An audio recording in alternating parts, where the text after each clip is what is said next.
Drugs racket में कौन कौन शामिल है, 3 तस्वीरें हम आपको दिखाते हैं और इन तीनों को आप जरूर पहचानते भी होंगे, लेकिन एक बार फिर से आपको याद दिला देते हैं। ध्यान से देखिए इन तस्वीरों को। रिया चक्रवर्ती आपको दिखाई दे रही हैं जो ड्रग्स के मामले में जेल में हैं। दूसरी तस्वीर सारा अली खान की है और तीसरी तस्वीर रकुलप्रीत सिंह की है। एनसीबी से पूछताछ में रिया ने कहा है कि ये दोनों ड्रग्स का सेवन करती हैं। रिया ने कुल 25 लोगों के नाम बताए हैं और जी न्यूज आज आपको 5 नाम बता रहा है। तो सबसे पहले तो ये समझिए कि देखिए खबर है क्या। रिया ड्रग्स मामले में 5 लोगों के नाम का खुलासा हुआ है।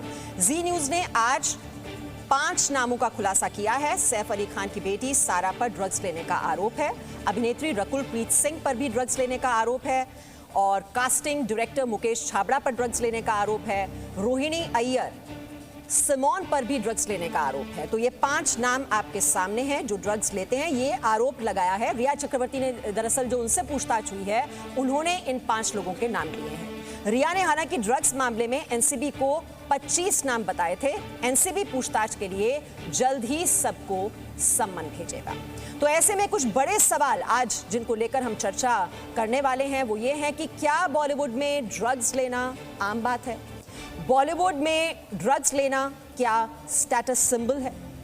ड्रग्स मामले में अब अगली गिरफ्तारी किसकी होगी? क्या एनसीबी ड्रग्स के इस पूरे रैकेट को जल्द ही खत्म कर देगी?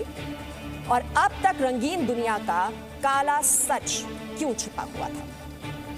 तो आइए चर्चा की शुरुआत करते हैं और आज की चर्चा में जो मेहमान हमारे साथ शामिल हैं उनका परिचय मैं आपसे करा दूं। हमारे साथ उमाकांत मिश्रा हैं, पूर्व अधिकारी हैं एनसीबी के। विक्रम सिंह जी हमारे साथ हैं, पूर्व डीजीपी उत्तर प्रदेश से, वो हमारे साथ जुड़े हुए हैं। एलन राव, पूर्व डीसीपी दिल्ली पुलिस। अनुजा कपूर, मनोचिकित्सक हमारे साथ इस चर्चा में आज शामिल हो रही हैं और अभिनेता सुरेंद्र पाल को आप इस वक्त देख रहे हैं। सभी मेहमानों का बहुत बहुत स्वागत। और शुरुआत में उमाकांत मिश्रा जी आपसे कर रही हूं क्योंकि हम देख रहे हैं नारकोटिक्स कंट्रोल ब्यूरो पूरी तरह से एक्टिव मोड में इस वक्त नजर आ रहा है और धीरे धीरे इन नामों का खुलासा हो रहा है। और ये तो हमें कहना चाहिए कि अब परतें उघड़नी शुरू हुई हैं। ये जो रंगीन दुनिया है, जो रुपहले पर्दे का जो काला सच है, अब वो पूरी दुनिया को दिखाई देगा कि होता क्या है, दरअसल सच्चाई क्या है।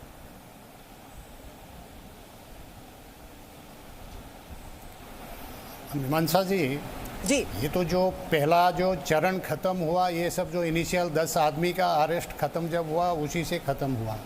अभी एनसीबी के पास 180 डेज़ हैं इन्वेस्टिगेशन करके, बाकी इसके जितने सारे रेमिफिकेशन वगैरह है, क्या कनेक्शंस है, बाकी लोग कौन इन्वॉल्व हैं, कौन ये कर रहे हैं, इसका तहकीकात होने के बाद सारा चीज़ सामने आएगा।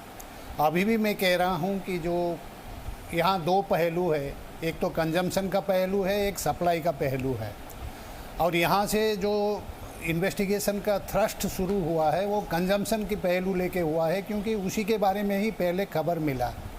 तो ये इन्वेस्टिगेशन सीक्वेंशियल होता है, क्योंकि एक लिंक दूसरे लिंक से जाके जुड़ता है।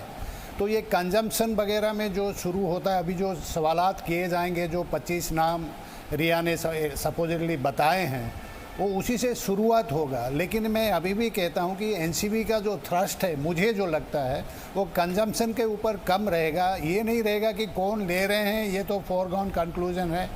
लेकिन सप्लाई का एक्सटेंट क्या है, वो कितना डीप रूटेड है, और वो एक नेटवर्क जो है कहाँ कहाँ है, वो डोमेस्टिक नेटवर्क है या इंटरनेशनल नेटवर्क है। देखिए जो अभी तक तथ्य सामने आए हैं वो बर्ड से यूज हुए हैं, एमडीएमए यूज हुए हैं। अभी जितने सारे आदमी थे उनके पास फॉरेन करेंसी वगैरह मिला हुआ है, तो इसका ज़रूर इंटरनेशनल कनेक्शन तो है। अभी इंडोनेशियन करेंसी मिला है, तो जो एमडीएमए वगैरह जो अनुज केसवानी से आया होगा उसी का शायद बाली से कोई ताल्लुकात होगा, क्योंकि बाली का पार्टीशन भी ये एमडीए एलएसडी ये सारे में काफ़ी है। जो बड की बात कर रहे हैं वो कनाडा में मेडिकल मारिहुआना और क्यूरेटेड मारिहुआना कनाडा से बहुत आते हैं। ये 2 पहलू हैं, कुछ कंट्रीज में ये लीगलाइज्ड है और एक सप्लाई। विक्रम सिंह जी, जो बात यहाँ पर उमाकांत जी कह रहे हैं कि ये ड्रग रैकेट जो है कहीं इंटरनेशनल कनेक्शंस भी जुड़ रहे हैं या इसके तार कहां तक फैले हुए हैं, जो अभी हमें दिखाई दे रहा है वो तो सिर्फ टिप ऑफ द आइसबर्ग है, लेकिन हो तो ये बहुत सालों से रहा होगा। क्यों ये दबा रहा? बेशक मीमांसा जी, ये शर्मा जी की जो बहुत ही सारगर्भित बातें हैं, मैं उसको आगे बढ़ाना चाहूंगा कि अगर हमने गंगा जी से 2 बाल्टी पानी निकाला, वो केवल 2 बाल्टी, लेकिन गंगोत्री तक जब नहीं पहुंचे, जो कि स्रोत है, जैसा मिश्रा जी ने बताया कि जो स्रोत है उस तक पहुंचना जरूरी है। तो एक जो पूछताछ आके है, रिया ने 25 नाम बताए, इन 25 से अगर गहराई से छानबीन होगी तो 50-100 नाम आएंगे। उन 100 नामों से जो स्रोत और सप्लायर है उन तक पहुंचेंगे, और जब सप्लायर पहुंचेंगे, असली कामयाबी एनसीबी की इन्वेस्टिगेटिंग एजेंसीज की वो होगी जब आप वहां तक पहुंच जाए जो कि इस स्रोत की और इस कड़वे सच की सच्चाई है और उसका अनावरण। ये जो रंगीली दुनिया, इसके पीछे की चीत्कार, इसका अनावरण तभी होगा जब आप इसके स्रोत तक पहुंचेंगे। और ये बिल्कुल एक अच्छा प्रयोग है जिसमें मैं समझता हूं एनसीबी, सीबीआई, समस्त इन्वेस्टिगेटिंग एजेंसीज इसमें लग करके जो स्रोत है वहां तक पहुंच जाएं। आपको ये मालूम होना चाहिए मीमांसा जी कि कोकेन की लागत 10,000 रुपए किलो होती है, बिकती है 1 करोड़ रुपए में। ये 10,000% जो मुनाफा होता है ये जड़ है नारकोटिक्स के ट्रेड की।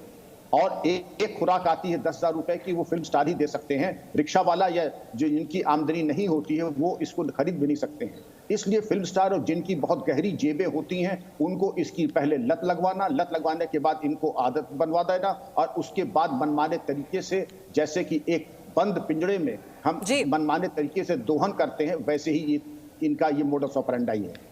जी एलन राव जी, ये तो देखिए सिर्फ रिया चक्रवर्ती ही 25 बॉलीवुड कलाकारों के नाम ले रही हैं, और अगर इस तरह के और भी होंगे, ये तो सिर्फ उनका जो कांटेक्ट रहा है वो उस ट्रेल के हिसाब से बता रही हैं कि ये लोग लेते हैं। अब वो बहुत से लोगों को नहीं भी जानती होंगी, लेकिन जैसा उनकी ओर से दावा किया जा रहा है कि 80% लोग बॉलीवुड में ड्रग्स का कंजम्पशन करते हैं।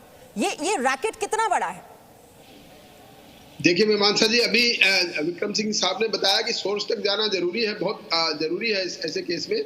और एनसीबी एक नेशनल लेवल की इन्वेस्टिगेटिंग एजेंसी है, उन्होंने जो इंटरोगेट किया है और उसके बाद नाम लेना काफी नहीं है। इसमें नाम तो कोई भी किसी का किसी और पर्पज से भी ले सकते हैं, लेकिन नाम लेने के साथ साथ उसकी एविडेंस भी इकट्ठी करना एक बहुत बड़ा अहम काम है एनसीबी के पास में। और ये बात बहुत जरूरी है कि इंटरोगेशन में जो नाम आए हैं उनके आगे उनसे पूछताछ करके उनका एविडेंस लेने के बाद आगे जो कहां तक पहुंचती है एनसीबी, ये बहुत जरूरी है। लेकिन मैं आपको अपने पास्ट एक्सपीरियंस से बता दूं कि जितने भी एनडीपीएस एक्ट के केसेज होते हैं उसमें बहुत ही गहन इन्वेस्टिगेशन जनरली नहीं की जाती, बस वहां तक रिकवरी तक पकड़ लिया, उसके बाद एक सोर्स जहां से उसने लिया था वहां तक पकड़ लिया, यहां तक ही रहता है। लेकिन आगे कहां पर, जैसे गंगोत्री की बात कर रहे हैं विक्रम सिंह साहब, उस जड़ तक नहीं पहुंचते। और ये बिल्कुल बात सही है कि जहां से सोर्स होता है वहां पर इसकी कॉस्ट बहुत कम होती है, और उसके बाद आगे कंजम्पशन लेवल तक जाते जाते इसकी कॉस्ट कई 100 गुना बढ़ जाती है। और यही एक वजह है कि एनडीपीएस एक्ट में इतना सख्त कानून होने के बावजूद 1985 में ये एनडीपीएस एक्ट आया था, इसमें इतना बड़ा सख्त कानून है कि मिनिमम कई ऑफेंसेस में कम से कम 10 साल है। मैंने जज की कोई डिस्क्रिप्शन भी नहीं है कि 10 साल से नीचे कर दे, और मिनिमम 1 लाख रुपए जुर्माना। इतना सख्त कानून बनाया हमारा भारत सरकार ने, फिर भी लोग इसमें लिप्त रहते हैं। और उसकी वजह सिर्फ ये है कि इसमें बहुत ल्यूक्रेटिव बिजनेस है और बहुत ज्यादा प्रॉफिटेबल है, तो लोग इसमें रिस्क लेना पसंद करते हैं। और जिस प्रकार से फिल्म इंडस्ट्री में ये सब चलन है, फिल्म इंडस्ट्री क्या और भी बड़े बड़े घरानों के लोग हैं, बड़ी कोकीन जैसी ऐसी है, और दूसरी जो और जैसी जो महंगी जो ड्रग्स हैं, जो कि खासतौर से इंपोर्टेड ड्रग्स भी आते हैं, वो भी लेते हैं लोग। और ये वास्तव में ये बहुत ही अपने हाई प्रोफाइल लोग जो अपने आप को समझते हैं वही इसको यूज करते हैं।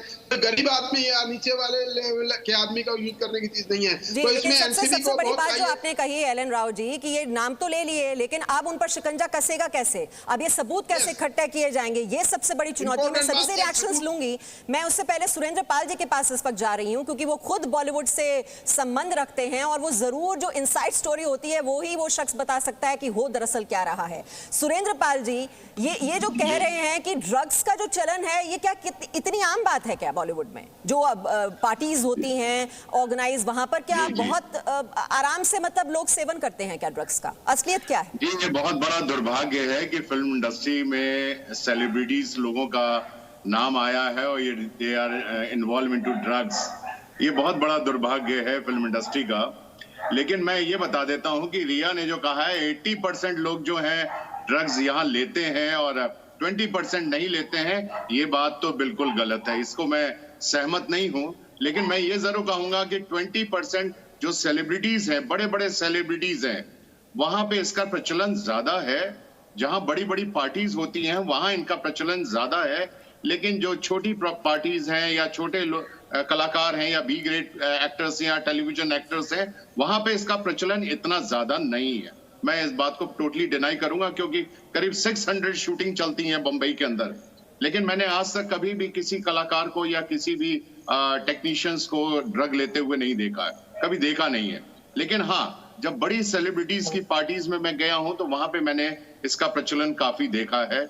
और मैंने ये देखा है कि लोग इसको एक फैशन मानते हैं, बहुत बड़ा फैशन है ये उनके लिए, और ये फैशन के उसमें काफी लेते हैं। और कई हीरोइनों का ये कहना है कि इसमें बदबू नहीं आती है, मुंह से पता नहीं लगता है कि आपने नशा किया हुआ है, और इसका कोई हैंगओवर नहीं है। इस तरह की प्रचलन है हीरोइनों के बीचों में, और वो इस तरह इसका ड्रग लेते हैं। और काफी सारे हीरो लोग भी जो हैं वो लोग इस चीज को एक स्टेटस सिंबल की तरह से लेते हैं। मैंने काफी देखा है इस बात। देखिए वही जो माइंडसेट है, ये जो आपने बात कही, ये अनुजा कपूर हमारे साथ हैं और वो बता पाएंगी हमें। अनुजा कपूर, ये जो बता रहे हैं सुरेंद्र पाल कि जितने भी ये हाई प्रोफाइल पार्टीज होती हैं, जो ए लिस्टर्स हैं बॉलीवुड में, जब ये बड़ी बड़ी पार्टीज ऑर्गेनाइज की जाती हैं, ये ड्रग्स लेना, ये क्या एक स्टेटस सिंबल है?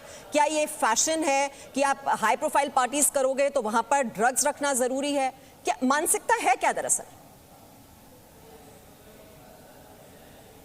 ये उसी तरीके से है जैसे मीमांसा, अगर हम पार्टी करते और डीजे लगा दे, नहीं खाना लगा दे, तो this is a part of it.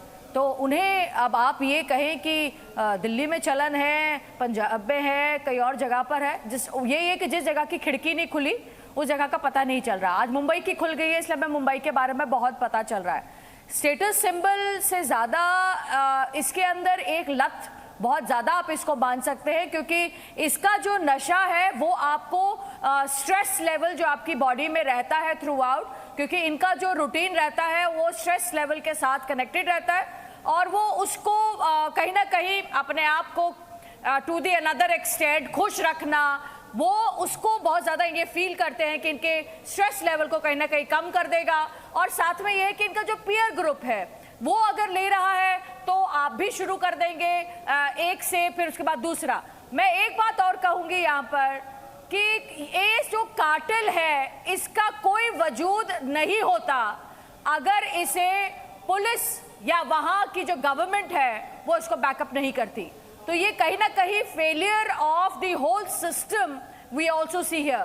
तो ये यहाँ पर इस चीज को, इस तरीके के रैप पार्टीज को रखना, और यहाँ पर आज बात हो गई, रिया गिरफ्तार हो गई, सुशांत मर गए, तो ये बात सामने आ गई। क्या ये चीजें पहले भी आती है? तो क्या हिम्मत नहीं हुई आज तक कि कोई भी इस कातिल को पकड़ पाए? क्या पुलिस वहां की जो अपने आप को स्कॉटलैंड के बारे में अपने आप से कंपेयर करती है, और ये यहाँ पर एक ड्रग कार्टेल के बारे में बात नहीं करते?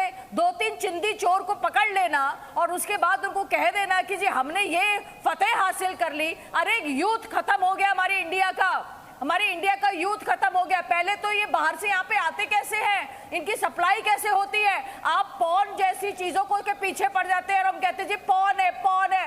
रेप कल्चर, रेप कैसे होता है? रेप के अंदर ड्रग्स इन्वॉल्व नहीं है? ये उमाकांत मिश्रा जी, ये सिस्टम का फेलियर नहीं है क्या? इंटरनेशनली अगर ये सारी ड्रग्स बाहर से आ रही हैं, उस कनेक्शन को क्या पुलिस नहीं देख पा रही है? क्या वहां का जो सरकार है, क्या उसको ये नहीं पता चल रहा है क्या हो रहा है? अगर ये ड्रग्स की सप्लाई हो रही है, इस बात की जानकारी तो जरूर सरकार को होगी, पुलिस को होगी, तो क्या कर रही हैं वो बैठकर?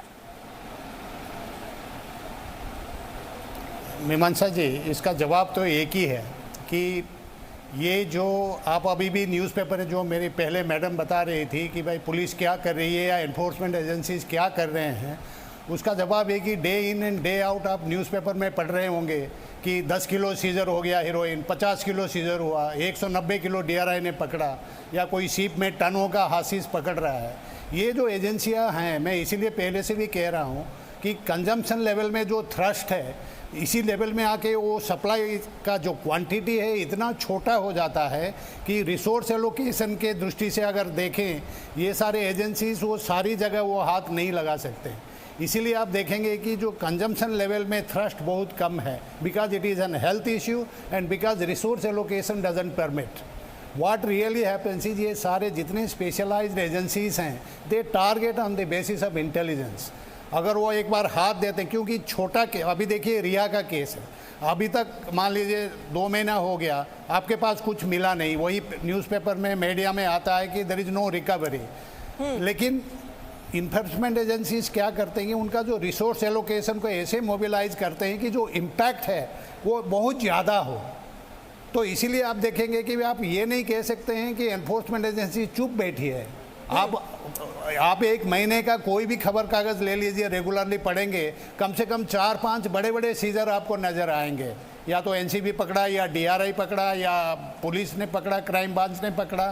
सो ये इल्जाम लगाना रिकवरी जरूर होती है, लोग पकड़े भी जाते हैं, लेकिन जो हम ये इतने बड़े ड्रग रैकेट की बात कर रहे हैं और इसमें 25 बॉलीवुड कलाकारों के नाम भी लिए जा रहे हैं, इतनी ही संख्या में कहीं ड्रग पेडलर्स भी होंगे। और विक्रम सिंह जी, क्या राजनीतिक संरक्षण के बिना क्या इस तरह का ड्रग रैकेट जो है चल सकता है?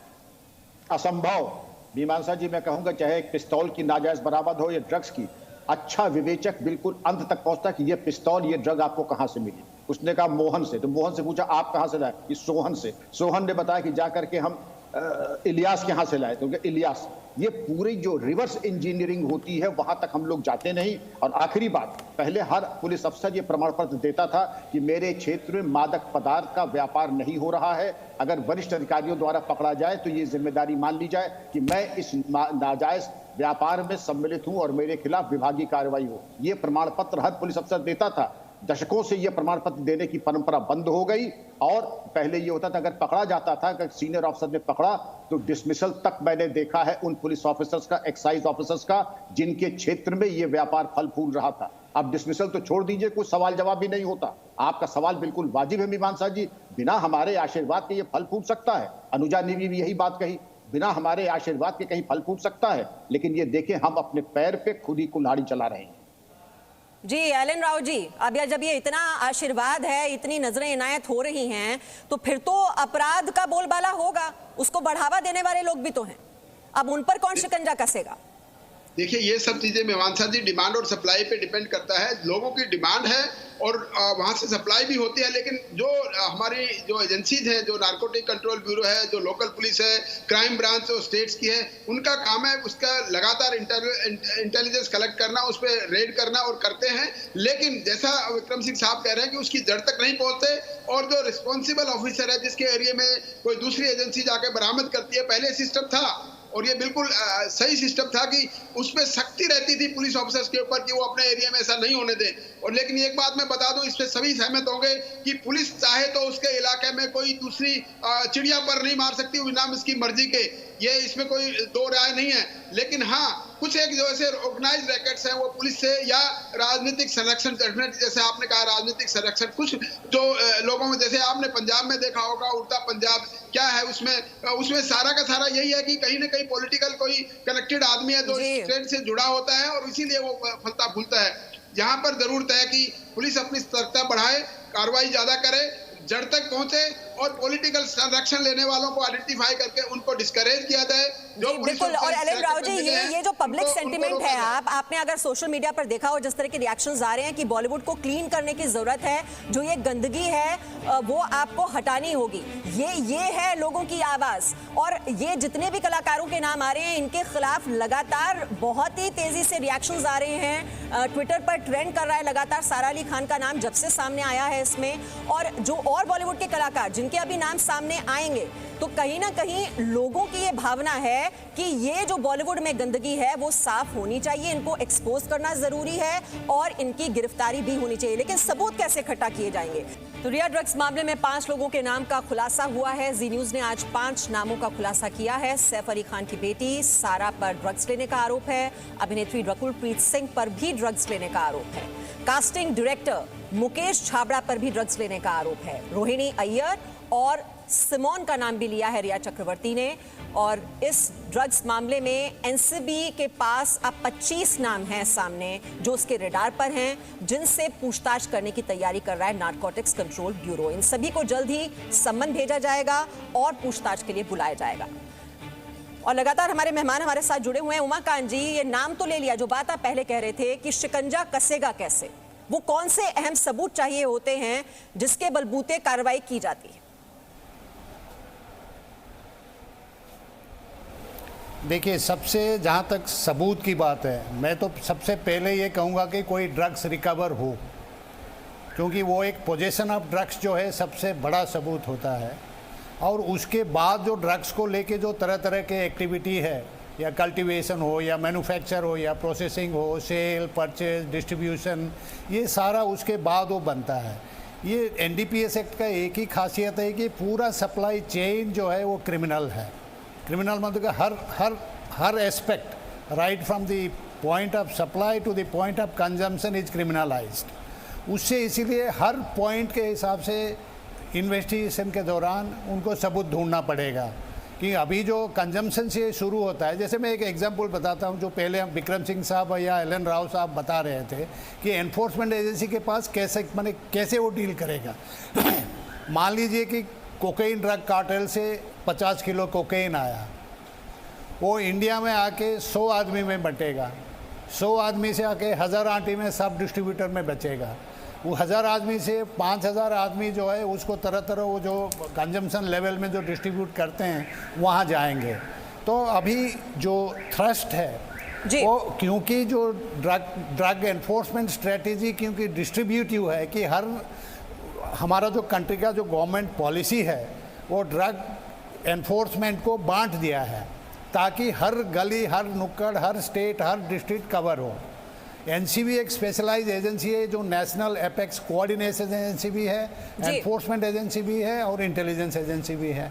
लेकिन जहाँ तक ये ड्रग फाइट करने का जो पावर है वो कस्टम्स के पास भी है, पुलिस के पास भी है, सेंट्रल एक्साइज के पास भी है, बीएसएफ के पास भी है, कोस्ट गार्ड के पास भी है, ये सारे स्टेट एक्साइज के भी पास है। उसका एक लक्ष्य है। लक्ष्य ये कि हर साधन जितने भी कंट्री के पास है एक साथ जोड़ के इसको फाइट किया जाए। ठीक है, ये जो सप्लाई चेन की आपने बात की विक्रम सिंह जी, दूसरी बात तो ये तरीका होना क्या चाहिए कि आप शिकंजा कस पाएं कहां तक ये ड्रग्स पहुंच रही हैं? क्योंकि जैसे हमने रिया के केस में भी देखा, जो व्हाट्सएप चैट्स हैं वो भी रिट्रीव करनी पड़ी जो डिलीट कर दी गई थी, और वो तो वो जो पूरा एंगल ही बदल गया, वो तो ड्रग्स पर आ गया लेकिन मामला तो दरअसल कुछ और था। ऐसे में आप कौन से अभिनेत्री हैं और हीरो हैं जो ये ले रहे हैं सेवन, ये शक के आधार पर तो ये कार्रवाई की नहीं जा सकती, तो फिर सोर्स तक कैसे पहुंचा जाए?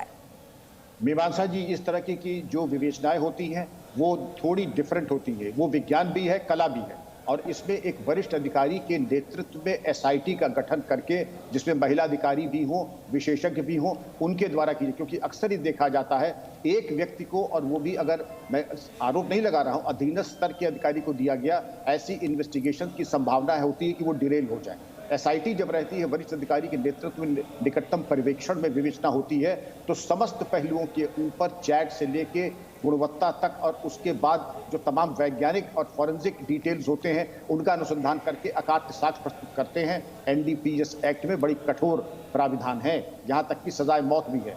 लेकिन सजाए मौत को छोड़ दीजिए, जो मामूली से मामूली सजा होती है वो भी हम बहुत ज़्यादा दिलाने में बहुत सफल नहीं होते हैं। लेकिन तमाम इन्वेस्टिगेटिंग एजेंसीज हैं, और अगर कामयाबी का स्तर वो नहीं है जिसको कि हम अपेक्षा करते हैं, आपने सवाल बहुत अच्छा किया है, उसमें हमें जाना चाहिए एक्विटल रिपोर्ट बनाकर कि आखिर हम कहाँ विफल रहे, और अगर विफल रहे विवेचना के लचर में या परीक्षण में या प्रस्तुतिकरण, तीनों कारणों से हमें कार्रवाई करनी चाहिए विवेचना के अधिकारियों के ऊपर। जी ठीक है।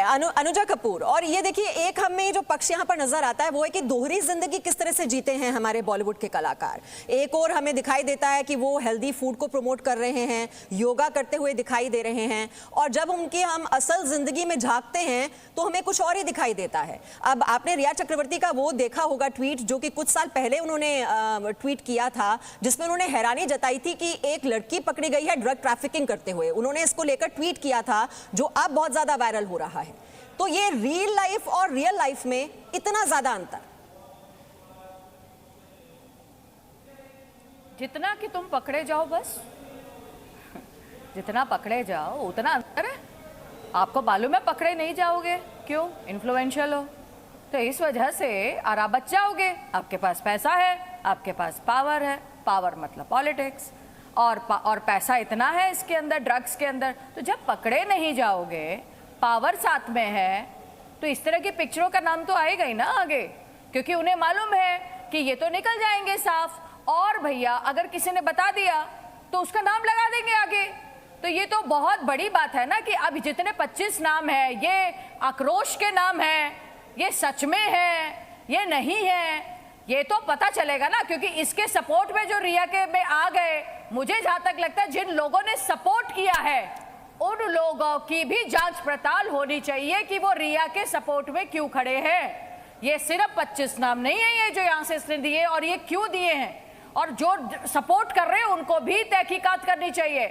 यहां पर सिर्फ और सिर्फ अब इस वक्त इनके सामने यही एक रास्ता है एनसीबी के कि वो टॉक्सिकोलॉजी के ऊपर रिपोर्ट्स पर विश्वास करें, साथ में इनको देखा जाए कि कहां पर जाकर ये सिचुएशन खड़ी हो रही है।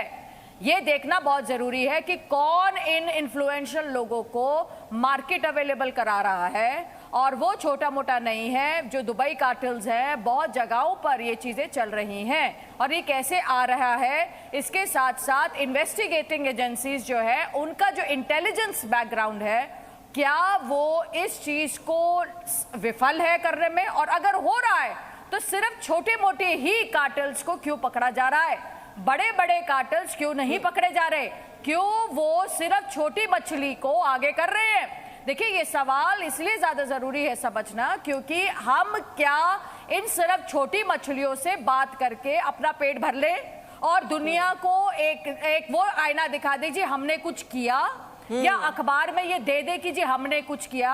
अभी हमारे एक पैनलिस्ट ये बात बोल रहे थे और मैं सुन रही थी, उन्होंने कहा कि हर रोज ऐसी चीजें दिखती हैं। सर, दिखने में और होने में बहुत फर्क है।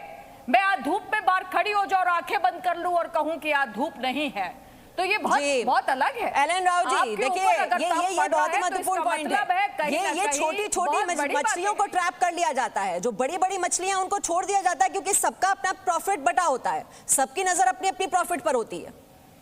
देखिए, अनुजा जी ने बहुत ही एक सटीक इन्होंने बात कही है कि जब तक बड़ी मछलियां, बड़े लोग जो नहीं पकड़े जाएंगे, जो इस ड्रग कार्टेल को सप्लाई करने में और इसको चलाने में संलिप्त हैं, उनको जब तक नहीं पकड़ा जाएगा, उन पर जब तक हथौड़ा नहीं डाला जाएगा, तब तक ये छोटी मछलियों को पकड़ने से बहुत ज्यादा इसमें सुधार होने वाला नहीं है। उन बड़ी मछलियों को पकड़ने के लिए पॉलिटिकल विल होना चाहिए, जो इन्वेस्टिगेटिंग एजेंसी है उनमें ताकत होनी चाहिए, वो इतने पावरफुल होने चाहिए कि वो किसी भी प्रकार के प्रेशर को, पॉलिटिकल प्रेशर हो चाहे मॉनेटरी प्रेशर हो, उसको दरकिनार करने के बाद अपनी ड्यूटी पे करें, और ये बहुत जरूरी है।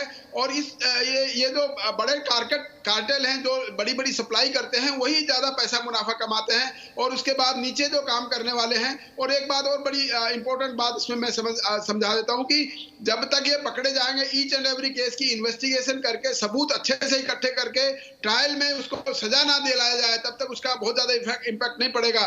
क्योंकि और थोड़ा एक डाटाबेस के ऊपर बता दूं कि इसका कन्विक्शन रेट हमारा बाकी केसेस से बेटर है, लेकिन इसमें फिर भी इन्वेस्टिगेटिंग एजेंसीज को बहुत ही ज्यादा उसको ट्रेंड करने की जरूरत है, उनको एक स्पेशलाइजेशन कोर्स कराने के, बार बार इनको समझाने की जरूरत है, क्योंकि लॉ में जो डे बाय डे जजमेंट्स बदलते रहते हैं। सुप्रीम कोर्ट ने अभी किसी केस में क्या कहा है, ये सारी चीजें हमारे जो इन्वेस्टिगेटिंग एजेंसीज को मालूम होना चाहिए, ताकि जो केस की इन्वेस्टिगेशन करें और ट्रायल में जाएं तो वो एक मजबूत केस बने और सजा कराने के लिए काबिल हो।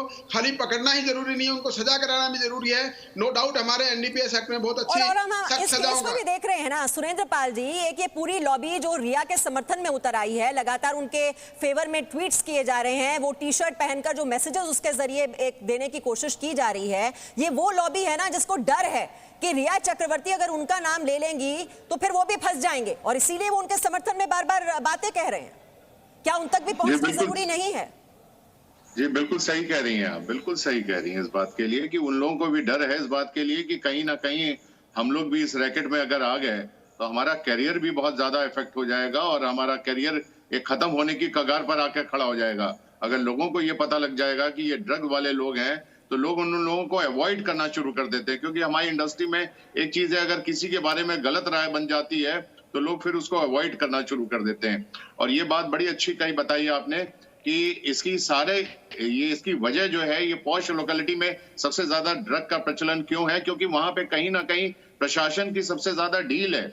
और प्रशासन की ढील इसलिए है कि उनका नेक्सस कहीं ना कहीं जुड़ा हुआ रहता है पॉलिटिशियन से, क्योंकि वो लोग भी प्लम पोस्टिंग मांगते हैं। प्लम पोस्टिंग में इनको यहीं से उगाई होती है, पैसों की उगाई होती है, और इस तरह जो है ये जो बिजनेस है ये फ्लोरिश होता रहता है। और ये पॉश लोकेलिटी में बहुत ज्यादा है, जैसे हमारे जूह स्कीम है, बैंड्रा है, डिपेंसी रोड है, ये जो पॉश लोकेलिटीज हैं, यहाँ पर ये लोग बहुत ज्यादा एक्टिव रहते हैं ड्रग पैडलर्स। अगर आप देखेंगे छोटे या गरीब एरिया, झोपड़पट्टी वगैरह एरिया वाले में, वहां पर ये इतने ज्यादा एक्टिव नहीं है, इनएक्टिव है, काफी है। जी, उन्हें पता है ना कि कहां पर उनको लेने वाले लोग बैठे हुए हैं। ये हाई प्रोफाइल लोग हैं जो इस तरह की पार्टीज करते हैं जहां पर ये परोसी जाती हैं ये ड्रग्स सामने। और आपने देखा होगा सुरेंद्र पाल जी, शेरलिन चोपड़ा ने हाल ही में ये ट्वीट किया अपने इंस्टाग्राम पोस्ट पर, जिसमें वो कहती हैं कि मैं पहले चेन स्मोकर थी, मैं ड्रिंक करती थी, और अब उन्होंने, हालांकि ड्रग्स से दूरी बनाने की बात उन्होंने खुद कही है, लेकिन उस पर कितना भरोसा किया जाए मैं उस पर कुछ कॉमेंट नहीं करूंगी।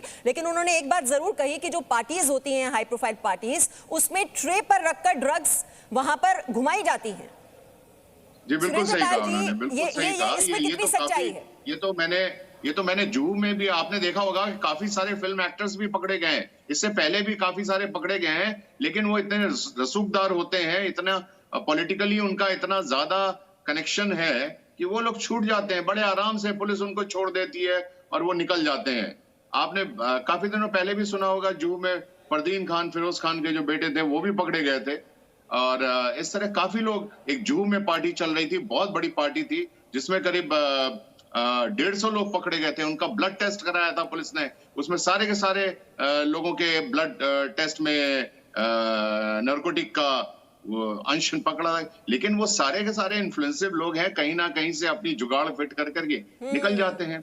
इस तरह ये जो चीजें ये देखिए, पैसे और ताकत का भी तो नशा है। होते रहते हैं ये जो एटीट्यूड है कि हम तो, हमारा कौन कोई क्या बिगाड़ेगा, पकड़ भी जाएंगे तो हम छूट जाएंगे, यही है ना एटीट्यूड। विक्रम सिंह जी, विद्वान पहले से शब्द का प्रयोग किया जुगाड़, मैं इसको जुगाड़ नहीं, उच्च स्तर की मानसिक बेईमानी, सत्यनिष्ठा का अभाव, और इसको जितनी भी इसकी भर्ता की जाए। वरिष्ठ अधिकारी इसीलिए होते हैं कि ऐसे इन्वेस्टिगेशंस का मार्गदर्शन करें और आखिरी छोर तक, अंतिम परिणति तक ले जाए, टू द लॉजिकल कंक्लूजन्स। अगर नहीं हो रहा है तो इन्वेस्टिगेटर तो दोषी है ही है, लेकिन जो जुगाड़ का शब्द है बहुत सभ्य शब्द है। सरासर इस बात का है कि उसकी धूर्तता और बेईमानी को पर्दा डालने और उसके ऊपर हम नियंत्रण न कर पा रहे हैं, इसीलिए ये लोग प्रभावशाली हो जाते हैं सबके जीवन में।